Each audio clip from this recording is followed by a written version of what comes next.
Assalamualaikum warahmatullahi wabarakatuh. Dengan saya Yulia Dinar Lestari. Di sini saya akan menjelaskan materi tentang studi kelayakan bisnis dalam aspek sumber daya manusia. Baik, pertama saya akan membahas tentang pengertian sumber daya manusia secara mikro dan secara makro. Secara mikro, sumber daya manusia merupakan individu yang bekerja serta menjadi anggota suatu perusahaan atau institusi.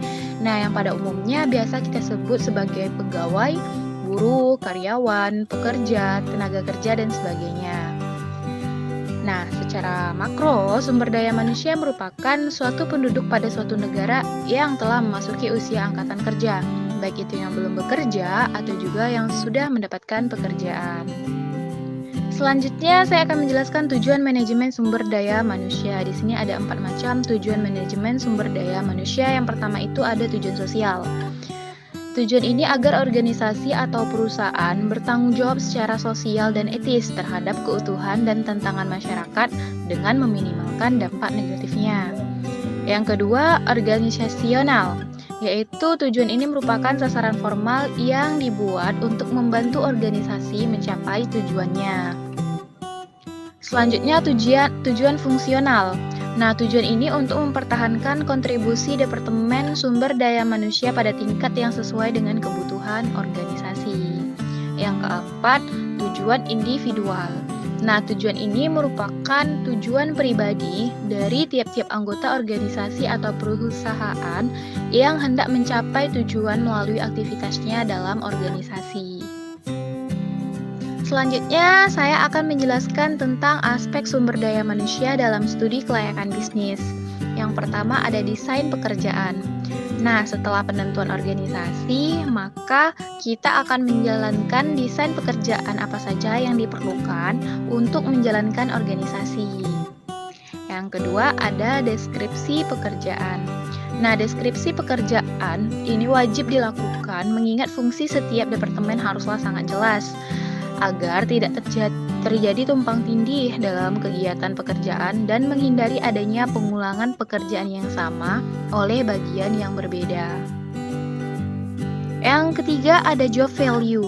Nah, job value ini merupakan penentuan nilai jabatan dengan kapasitas atas orang yang diperlukan. Contohnya seperti seberapa besar dampak pekerjaan Anda terhadap kinerja perusahaan dan kemajuan perusahaan. Yang keempat, kapasitas sumber daya manusia. Kapasitas akan menentukan produktivitas dan profitabilitas perusahaan. Kapasitas yang sesuai dengan kemampuan produksi perusahaan menjadilah sangat penting. Yang kelima, ada rekrutmen. Nah, perusahaan akan menentukan kriteria penyeleksian karyawan baru, baik yang untuk nilai indeks prestasi waktu kuliah, harus lulus psikologi tes dan wawancara, serta harus lulus tes kesehatan. Nah, ini merupakan beberapa syarat-syarat yang ditentukan oleh perusahaan dalam penyeleksian karyawan baru. Yang keenam ada produktivitas. Nah, setelah seseorang bergabung dalam organisasi, maka produktivitas menjadi perhatian kita karena kontribusi positif daripada setiap individu akan menghasilkan organisasi yang positif dan bertumbuh. Yang ketujuh ada pelatihan dan pengembangan. Nah, sejalan dengan tuntutan lingkungan dan perkembangan teknologi, maka setiap sumber daya mestinya diberikan pelatihan dan pengembangan yang sesuai dengan tuntutan zaman dan pekerjaannya. Pelatihan ini biasa diberikan dalam bentuk soft skill dan hard skill. Nah, ini seperti kita memperdalam ilmu skill kita dalam bentuk seperti misalnya mendesain web, terus juga bisa belajar akuntansi atau accounting dan lain sebagainya. Yang kedelapan ada penilaian prestasi kerja. Nah, dalam penilaian karyawan ini yang dinilai tidak semata-mata pencapaian hasil kuantitatif, tapi juga faktor-faktor proses dan kuantitas lainnya. Yang akan dinilai adalah faktor kepuasan konsumen, cara manajemen, dan juga kerjasama tim. Yang kesembilan ada kompensasi dan tunjangan. Dalam setiap industri pasti terdapat struktur kompetisi yang akan diberikan pada karyawannya yang terbaik.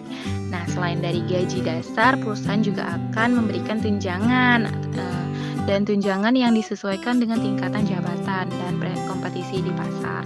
Nah, ini biasanya di dalam setiap perusahaan pasti memberikan reward itu kepada karyawannya agar karyawannya lebih semangat lagi dalam bekerja.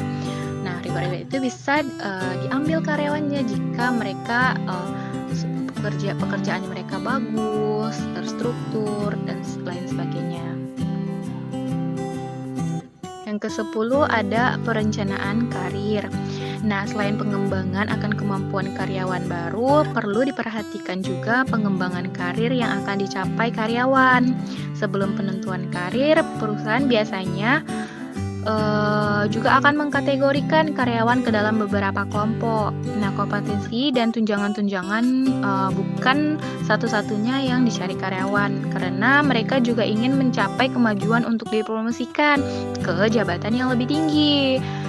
Nah, maka diperlukan sebuah perencanaan karir yang lebih jelas untuk setiap individu yang ada di dalam perusahaan, khususnya untuk karyawan yang sangat bagus. Selanjutnya ada retention atau penghematan. Nah, setelah seorang karyawan berbakti dalam waktu tertentu, maka karyawan juga akan memasuki tahapan berpisah, yakni pensiun. Nah, dalam hal pemutusan hubungan kerja ini, perusahaan mestinya memberikan kompensasi yang sesuai, baik itu uang jasa maupun uang pisah sesuai dengan peraturan perundang-undangan yang berlaku.